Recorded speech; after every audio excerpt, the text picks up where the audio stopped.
हे dear students, hope सभी आप सभी लोग अच्छे होंगे। देखिए, अभी बहुत ज़्यादा पैनिक हो रहे होंगे क्योंकि 8 जून को अब आप लोग का एग्ज़ाम है, राइट। देखिए, अब 8 जून के लिए जस्ट मैक्सिमम 10-15 दिन बचे हैं। 1 जून से छोड़ दीजिए, जस्ट आप 30 तारीख तक अभी डेट काउंट करिए। तो मान लेते हैं कि बस आपके पास 15 दिन है। तो इस 15 दिन में ऐसा हम क्या करें कि आपकी स्ट्रैटेजी क्लियर हो जाए या आपका जो सिलेबस है वो कवर अप हो जाए। तो डायरेक्टली अगर हम बात करें तो कंप्लीट सिलेबस तो अभी आप नहीं कर पाएंगे, लेकिन जितना मैंने वेटेज बताया उस टाइप से तो पढ़ सकते हैं। अगर आप वेटेज भी नहीं कर पा रहे तो कुछ ऐसे मोटे मोटे टॉपिक है, आप उनको कवर कर लीजिए पहले। फॉर एग्जाम्पल देखिए, 17 मई से लेके 1 जून 2023 तक, ठीक है। 1 जून आपका लास्ट डेट है, ठीक है। एक उसके बाद 2, 3, 4, 5, 6, 7 ये आपका सेल्फ स्टडी रहेगा, ठीक है। अभी 17 मई से लेके 1 जून तक आप अपना सिलेबस कंप्लीट करिए, जैसे करना है वैसे करिए। अगर आपको इंग्लिश में करना है, इंग्लिश में अगर आपको पूरी नहीं बन रही है तो कम से कम आप इंग्लिश में क्या करिए, इंग्लिश में आप आर्टिकल पूरा देखिए, ठीक है। कम से कम प्रीपोजिशन आप देख लीजिए, प्रीपोजिशन से क्वेश्चन बन जाते हैं। प्रीपोजिशन नहीं तो फिर आप वो देख लीजिए, आपका पैसेज देख लीजिए, पैसेज से क्वेश्चन आएंगे। और इतना सब भी नहीं तो कम से कम आप टेंस पूरा क्लियर करिए, ठीक है। अगर टेंस भी आप कर लेते हैं तो जो अप्रोप्रिएट वर्ड फॉर्म करने के लिए आएंगे ना, कि अप्रोप्रिएट वर्ड लीजिए आप। 10 क्वेश्चन लास्ट टाइम सिर्फ अप्रोप्रिएट वर्ड से आ गए थे इंग्लिश में, तो कम से कम अप्रोप्रिएट वर्ड आप उस टेंस के भरोसे लिख सकते हैं कि आप ऐसा क्या वर्ड लगाएंगे। तो अगर आपको टेंस प्रॉपर भी आती है ना, 15 दिन सफिशियंट है। दिन रात अगर करके आप पढ़ते हैं 15 दिन में सब कुछ होता है अच्छे से। बायोलॉजी तो सब रट गई होंगी आप लोग को, होप से बायोलॉजी सभी बच्चे ने कंप्लीट कर लिया होगा। बायोलॉजी लगभग सभी कंप्लीट होती, थ्योरी चैप्टर है तो बायोलॉजी कंप्लीट कर ही लिया होगा आप लोग ने। तो बायोलॉजी में आप कर लिया होगा सब कुछ। तो बायोलॉजी में वो क्या करना है, एटलीस्ट 100 क्वेश्चन डेली लगाइए नाइट में, चैप्टर वाइज, सुबह शाम कम से कम 50-50 क्वेश्चन भी लगाइए। 2-2, 3-3 चैप्टर साथ में एक साथ करके करिए, ठीक है। तो इसकी वजह से आपका हो जाएगा 100 क्वेश्चन। तो 15 दिन में अगर आप 100 क्वेश्चन भी करते तो कितने क्वेश्चन होते हैं, ठीक है। तो दूसरी चीज ये, अगर आपने सिलेबस कंप्लीट कर लिया और नहीं भी किया है, जैसा भी कर रहे हैं दिन रात लगाइए करिए, ठीक है। कंप्लीट सिलेबस नहीं कर रहे हैं तो कम से कम टॉपिक पढ़िए, इंपॉर्टेंट टॉपिक्स अपना वेटेज कवर करिए। दूसरी चीज, डेली नाइट में रिवीजन करिए। जितना आपने आज पढ़ा है, जितने चैप्टर, सपोज आज आपने 5 चैप्टर पढ़ा है, फिजिक्स भी, केमिस्ट्री भी, बायोलॉजी भी, तो 6 चैप्टर जरूर नाइट में रिवीजन करिए सोने से पहले।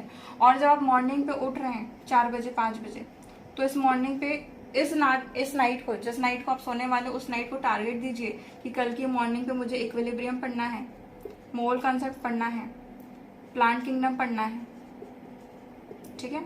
तो इस तरीके से अपने आप को टारगेट दीजिए, कल मुझे ये कंप्लीट करना ही है, क्योंकि कल तो मॉर्निंग मुझे शेड्यूल पता रहना चाहिए। क्योंकि देखिए, आपको जब एग्जाम रहता है तो पता है कि ये सिलेबस आना है। सेम एज इट इज, जब अगर आप कल के लिए पढ़ रहे तो कल के लिए आपका आज ही प्रिपेयर होना चाहिए कि आज मुझे ये चैप्टर पढ़ना है। हाँ, मतलब आज मुझे ये चैप्टर कवर करना है, तब जाके मैं कल कवर कर पाऊंगा। या आप आज ही अपने आप को टारगेट सेट करिए कि कल मुझे ये चैप्टर कवर करना है, और अपने जो टारगेट है उसको कंप्लीट करके ही सोइए, चाहे कितना ही नाइट हो जाए नाइट में, चाहे वो 1 बजे 2 बजे कितना ही बजे, लेकिन आपको अपना टारगेट कंप्लीट करिए, तभी आप अपना आगे बढ़िए, ठीक है। अगर आप टारगेट मिस करते हैं, अगर आप टारगेट मिस कर रहे हैं, डेफिनेटली फिर आपको प्रॉब्लम जाएगी। अगर आप अभी भी अपना टारगेट कंप्लीट करते हैं, है ना, स्टिल आपके पास 15 डेज है। इस 15 डेज में क्या नहीं हो सकता यार। आप सुबह पढ़िए, शाम को पढ़िए, रात को पढ़िए, कम से कम आप मॉर्निंग पे उठ रहे हैं। अगर आप 5 बजे उठिए, नहीं उठ सकते तो, और अगर नहीं उठ रहे तो मैं तो बोल रही हूँ 4 बजे उठो, 4 बजे उठो, 4 से 7 पढ़ो एक स्लॉट में, ठीक है। 4-7 नहीं पढ़ पा रहे हो, 4-7 फिर आपका 8-9 बजे ब्रेकफास्ट कर लो, ठीक है। आपका जो भी चीज़ है, फिर 9 से लेके फिर 11 का एक स्लॉट बनाइए, फिर 12 का 2 स्लॉट बनाइए, 12 से 2 बजे तक का, ठीक है। फिर आपका 4 बजे 3 से लेके 6 बजे तक का स्लॉट बनाइए। तो ऐसे स्लॉट बना के अगर भी आप पढ़ते हैं तो काफी चीजें भी कवर होती है। अब इसमें से आप डिवाइड करिए कि सुबह क्या करना है, शाम को क्या करना है, दोपहर में क्या करना है। दूसरी चीज, नैप ले सकते हो 5 मिनट का या 6 मिनट का, लेकिन 1 घंटे की 2 घंटे की नींद दोपहर में नहीं सोना है, मतलब नहीं सोना है। ना ही आप मॉर्निंग में सोएंगे 9 बजे और ना ही आप दोपहर में सोएंगे 9 बजे, क्योंकि आपका शिफ्ट 9 से 11 भी रहता है एक शिफ्ट, और दूसरा शिफ्ट 2 से 4 भी रहता है। तो आप इन किसी शिफ्ट में नहीं सोएंगे, ठीक है। ये स्पेशल इंस्ट्रक्शन है, कोई भी बच्चा इवनिंग पे और मॉर्निंग पे नहीं सोएगा। अगर सोना है नाइट में सोइए 11 के बाद 4 बजे तक, या 10 बजे से 5 बजे तक। अरे 15 दिन अगर 6 घंटे भी सोओगे तो कुछ हो जाएगा क्या? नहीं। 15 दिन अगर थोड़ी से कम भी स्लीप लेते हो तो ऐसा कुछ कंपलसरी नहीं होगा। बस हमारा मिथ है कि कंप्लीट स्नैप लेना है या कंप्लीट स्लीप लेना है, ऐसा कुछ भी नहीं है। ठीक है, क्योंकि हम भी एक एस्पिरेंट थे तो हमने भी किया है ऐसा। देखिए, हमें सिर्फ ऐसा बताया गया कि कंप्लीट 8 आवर्स की नींद या फिर 7 आवर्स की स्लीप जरूरी है, लेकिन अगर एक्चुअल में देखा जाए तो ऐसा कुछ भी नहीं है यार। अगर लिटरली हमें कुछ करना है ना तो नींद वगैरह सब कुछ त्यागना पड़ता है, तब जाके कुछ होता है, ऐसा ही नहीं मिलता है। 200 बच्चे में सिर्फ एक बच्चे का सिलेक्शन होगा तो कैसे होगा अब आप लोग देख लो। ठीक है, तो किसी भी चीज़ को प्लीज़ मजाक में मत लीजिए। केमिस्ट्री का कवर नहीं हो रही है तो केमिस्ट्री कवर नहीं हो रही, कम से कम इनऑर्गेनिक कर लो, पॉलीमर कर लो, बायोमोलिक्यूल्स कर लो, सॉलिड स्टेट से कुछ क्वेश्चंस कर लो। ठीक है, ये सब चीज़ तो कंप्लीट कर लो कम से कम। केमिस्ट्री में ऐसे करो कम से कम 20 क्वेश्चन 22 क्वेश्चन कम से कम आप लोग को आए, कम से कम 20 क्वेश्चन 22 क्वेश्चन। इवन बायोलॉजी अगर आप लोग की बहुत अच्छे से हो गई तो आप लोग को यकीनन 24 नंबर आना चाहिए एनी हाउ। इंग्लिश में कुछ नहीं तो 10-15 नंबर ला सकते हो ना, इतनी तो टफ नहीं है इंग्लिश हमारी। और नेगेटिव मार्किंग भी नहीं है, लेकिन नेगेटिव मार्किंग नहीं है इसका मतलब ये नहीं कि आप लॉजिक लगाना भूल जाए। ठीक है, बिना लॉजिक के काम करते हैं हम लोग, क्यों? क्योंकि नेगेटिव मार्किंग नहीं है। अब नेगेटिव मार्किंग नहीं है इसलिए बिना लॉजिक के काम करते हो तो आंसर तो गलत होंगे। नेगेटिव मार्किंग नहीं है ये चीज़ अच्छी है, लेकिन इसका मतलब ये नहीं कि आप लॉजिक ना लगाओ, आंसर को एलिमिनेट करिए। अगर 4 ऑप्शन दिए तो इन 4 ऑप्शन से एलिमिनेट करके देखिए कि किस क्वेश्चन से आपको कितने क्वेश्चन आ रहे हैं। ठीक है, तो आप एक बार आपने आंसर्स को एलिमिनेट करिए तब जाके आंसर टिक करिए। तो यहाँ पे जो प्रोबेबिलिटी रेशो रहेगी आपके आंसर करेक्ट होने की ये ज़्यादा रहती है। क्यों? क्योंकि अब आपने आंसर एलिमिनेट किया है। 1 भी नहीं हो सकता, बी तो हो ही नहीं सकता, बचे 2 क्वेश्चन, सी और डी ऑप्शन में कोई एक होगा। तो यहाँ से आपकी प्रोबेबिलिटी रेशो बढ़ जाती है कि यहाँ से आप कितना गेन कर सकते हैं। ठीक है, तो बायोलॉजी में कोई इशू नहीं होगा यकीनन। केमिस्ट्री को पता है, और इनऑर्गेनिक करो सबसे पहले, फिर फिजिकल करो और ऑर्गेनिक करो फिर। ठीक है, फिर आपका बचा है फिजिक्स। फिजिक्स में कुछ भी नहीं पढ़ा है, अगर बिल्कुल जीरो है तो कम से कम फॉर्मूलाज देख लो। ये तो आप देख ही सकते हैं ना, कम से कम फॉर्मूलाज कवर कर लो। फॉर्मूलाज के बाद आप देख लो कुछ डायमेंशन एनालिसिस, जो 11th का चैप्टर 2 नंबर का फॉर्मूला है। जैसे फोर्स की अगर बात करें, फोर्स, एनर्जी, इन सब का देखिए एक चार्ट बनाइए कि किस किस का डायमेंशन एनालिसिस का फॉर्मूला सेम है। ठीक है, जिसका फॉर्मूला सेम होगा उसको आप एक साथ देख लीजिए। कुछ फॉर्मूला एनालिसिस रट लो, या कुछ आप एनर्जी की, जैसे एनर्जी का हो गया, फोर्स का हो गया, एरिया क्या होगा। ठीक है, एरिया से आपको डायरेक्टली पता है पाई स्क्वायर होता है, तो कैसे आपको निकालना आप लोग आता है ऑलरेडी। तो यहाँ से कुछ एक कंसेप्ट आप देखिए कि आपको अगर नहीं आ रहा है तो हमसे फॉर्मूला से आप निकाल के कर ले, या फिर आप डायरेक्टली कुछ एक ऐसे है जो रटने वाले वो रट लो। तो यहाँ से आपका चीज़ें मैनेज हो जाएगी। और दूसरी चीज़, नाइट में आप 100 क्वेश्चन लगाइए, 50 क्वेश्चन सुबह लगाइए, नाइट में 50 क्वेश्चन लगाइए, हो जाते हैं 100 क्वेश्चन। अगर वो नहीं कर पा रहे हो तो रिकमेंड करूंगी कि इन 15 दिन टेस्ट दो, जरूरी है। जब आप फुल लेंथ टेस्ट देंगे आपकी हैबिट हो जाएगी। अब पेपर तो अपना ऑनलाइन हो रहा है, ऑफलाइन तो हो नहीं रहा है कि हमें ऑफलाइन पेपर बैठ के ऐसा करना है। तो कोशिश करिए कि ऑनलाइन पेपर दीजिए, क्योंकि वहाँ भी आपका ऑनलाइन पेपर ही होगा। क्योंकि देखिए ऑनलाइन पेपर में होता क्या है, बाई चांस आपने अभी लगाया बी, क्वेश्चन नंबर 1 का आंसर एक्चुअली आपको लग रहा है बी, लेकिन जब आप 7वें क्वेश्चन को कर रहे हैं तो मुझे ऐसा लग रहा है कि नहीं, क्वेश्चन नंबर 1 का क्वेश्चन बी नहीं सी होगा।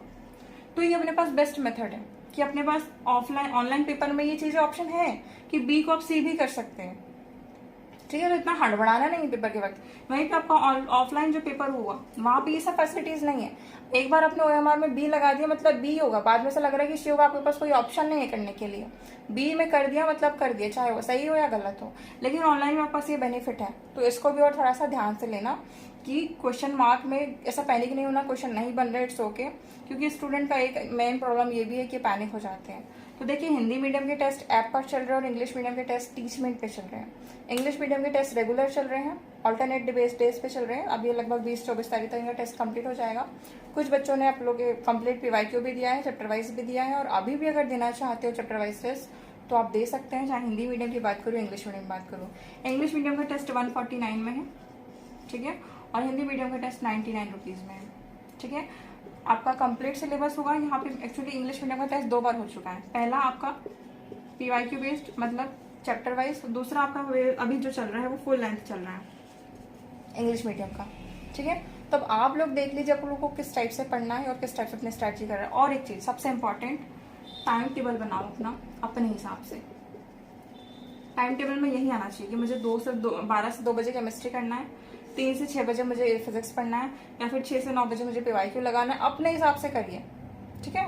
तो इस टाइम टेबल के अकॉर्डिंग अगर आप फॉलो करते हैं तो डेफिनेटली मेरा यह मानना है कि एक एस्पिरेंट के लिए ये जो टाइम टेबल है सफिशिएंट है करने के लिए, किसी भी एग्जाम को फाइट करने के लिए। दूसरी एक और चीज़ कि इधर उधर सोशल मीडिया पे टाइम पास नहीं करिए। 1 मिनट के लिए भी मार्केट जाने की ज़रूरत नहीं है, no need to do anything, ठीक है। कहीं मार्केट नहीं जाओ, कहीं घूमने जाओ, इन 15-20 दिन बिल्कुल अपने आप के लिए सेल्फिश हो जाओ, no need to do anything, ठीक है। घर का कुछ सामान लाना होगा, कुछ लाना होगा, सब मत करो कुछ भी।